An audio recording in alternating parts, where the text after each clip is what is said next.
गर्भ गीता कथा एक अद्वितीय ग्रंथ है। यह मान्यता है कि जो गर्भवती महिला गर्भ गीता का श्रवण करती है उसका गर्भस्थ शिशु अच्छे संस्कार ग्रहण करता है।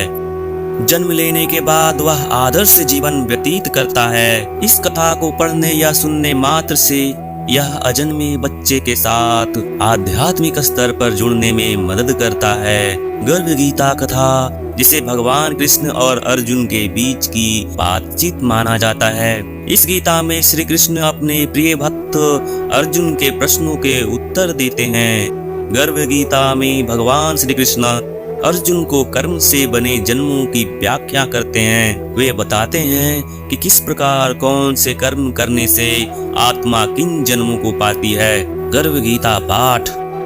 अर्जुन वाच, हे भगवान, कृपया बताएं कि जीव जब गर्भ में आता है तो वह किस पूर्व कर्म के कारण आता है। हे मधुसूदन, प्राणी जन्म के पूर्व गर्भवास का कष्ट भोगता है और जन्म लेते समय भी असहाय कष्ट पाता है।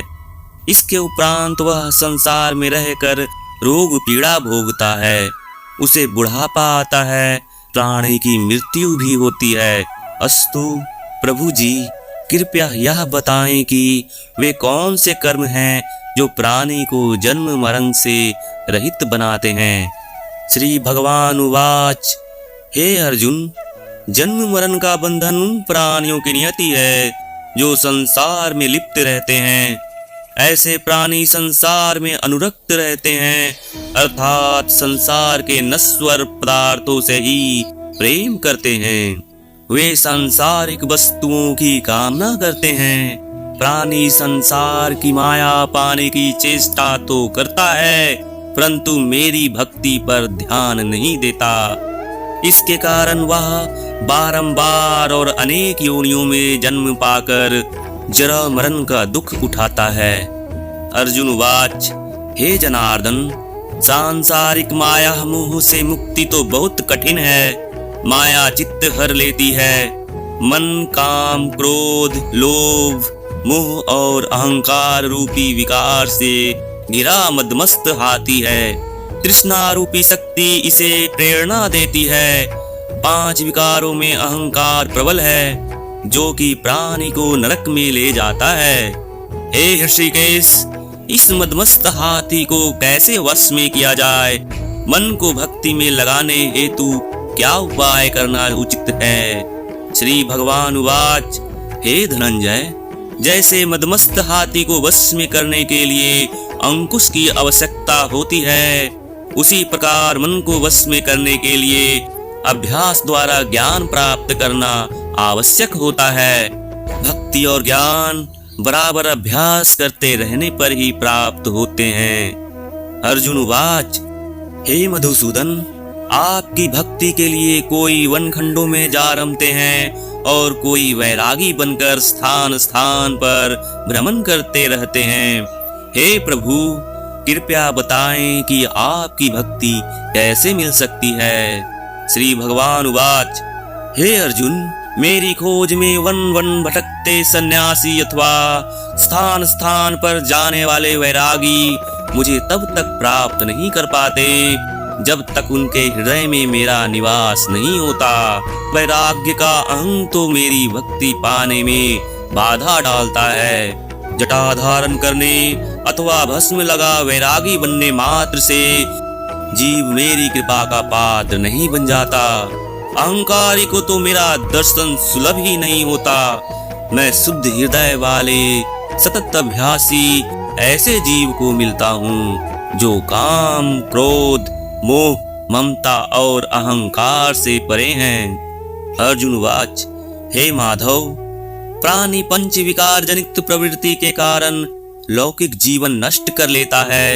हे मुरारी, कृपया बताएं कि वह कौन सा पाप है जिसके कारण किसी व्यक्ति की स्त्री असमय मर जाती है।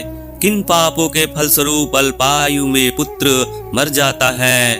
कौन से पाप के कारण व्यक्ति वीरहीन यानी नपुंसक हो जाता है। श्री भगवान वाच, किसी का लिया हुआ ऋण नहीं चुकाने वाला पति पत्नी हानि का दुख भोगता है। उसी प्रकार किसी की धरोहर को ना लौटाने वाले का पुत्र अल्प आयु में मर जाता है। किसी को सहयोग सहायता का आश्वासन देकर भी समय आने पर सहयोग ना करने वाला वीरहीन यानी नपुंसक हो जाता है। ये सब भयंकर पाप हैं जो स्त्री पुरुष एकाकी भोगते हैं। अर्जुन उवाच, हे दयानिधे, किस पाप के फलस्वरूप प्राणी सत्य रोगी रहता है और किस कुकर्म के फलस्वरूप बोझा ढोने वाला जघन्य पशु यानी गधा बनता है। श्री भगवान वाच, हे अर्जुन, कोई सौभाग्य कांचनी कन्या को बेचने वाला सतत रोगी रहता है, अभक्ष्य भोजन और मादक द्रव्य का सेवन करने वाला अधम योनि में जन्म लेता है, झूठी गवाही देने वाला भोजन बनाकर पंचकम्वल कर स्वयं भोजन करने वाला बिल्ली और सुगर की योनि प्राप्त करता है। अर्जुन वाच, हे प्रभु, इस संसार में जिनको आपने धन्य दान दिया है और उत्तम साधन दिए हैं तो उनका पुण्य क्या है। श्री भगवान वाच, उत्तम रीति से सुयोग्य पात्र को स्वर्ण आदि दान करने वाला धन्य धान्य और वाहन आदि पाता है। सत्य सनातन वैदिक रीति से सुयोग्य वर को विधि पूर्वक कन्या दान करने वाला उत्तम मानव योनि का अधिकारी बनता है। अर्जुन उवाच, हे प्रभु, संसार में कोई तो सर्वांग सुंदर है और कोई कुरूप है, सो श्रेष्ठ स्वास्थ्य और स्वरूपवान शरीर किन पुण्यों से मिलता है। श्री भगवान उवाच, हे कौन्तेय, पुरुष का रूप स्वरूप नहीं गुण महत्वपूर्ण होता है, फिर भी आकर्षक देह संत विद्वानों की सेवा एवं निरंतर ज्ञान की आकांक्षा के फलस्वरूप मिलती है। अर्जुन वाच, हे दयानिधि, प्राणी धन और सांसारिक सुखों से मुंह क्यों रखता है। श्री भगवान वाच, हे महाबाहु, अगर मेरी कृपा से प्राणी वंचित हो जाए तो धन दौलत और सांसारिक रूप आदि से प्रीति करने लगता है। यह सब नाशवान है, विवेकी साधक को इससे दूर रहना चाहिए। जो व्यक्ति सांसारिक व्याह मोह से मुक्त हो काशी, हरिद्वार, अवंतिका, अयोध्या आदि पवित्र स्थलों के दर्शन और मेरी निष्काम भक्ति करता है, वह राजा जैसी संपन्नता और ज्ञान प्राप्त करता है। इसी प्रकार विनम्र भाव से दान करने वाला, कामना रहित होकर दूसरों की सेवा करने वाला सदा अपनी आवश्यकता अनुसार धन पाता है, उसकी काया निरोगी रहती है।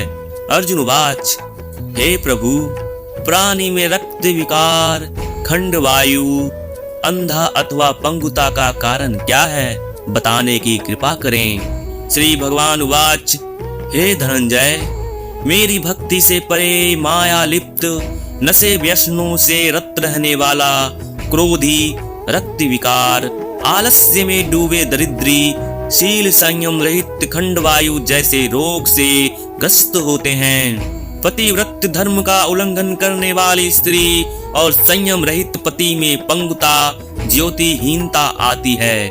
अर्जुन वाच, हे जगत गुरु, कृपा करके गुरु दीक्षा के विषय में भी कुछ बताएं। श्री भगवान वाच, हे कौन्तेय, तुम धन्य हो और धन्य है तुम्हारी माता।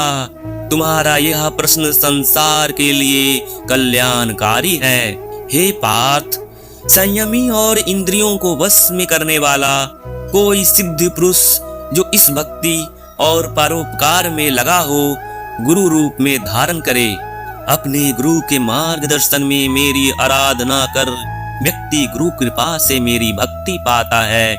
ऐसे गुरु से विमुख प्राणी सप्तग्राम को मारने का पाप भोगता है। उसका मुख देखना भी पाप है।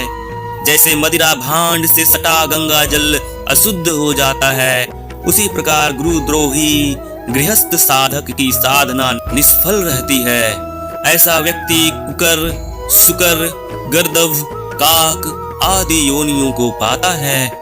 वह अजगर के समान आलस्य में डूबा तिरस्कार पाता है। अतः गुरु आज्ञा पालक, साधनशील, व्यसन रहित जीवन व्यतीत करना चाहिए। हे धनंजय, गुरु दीक्षा बिना साधक का उद्धार नहीं होता है। मेरी भक्ति की इच्छा करने वाले को गुरु धारण करना उत्तम है।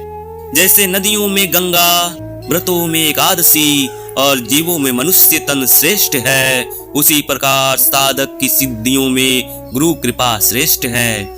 गुरु सेवा का फल अश्वमेध यज्ञ से भी अधिक फलदायी है। इति श्री गर्भ गीता संपूर्णम। जय श्री कृष्ण।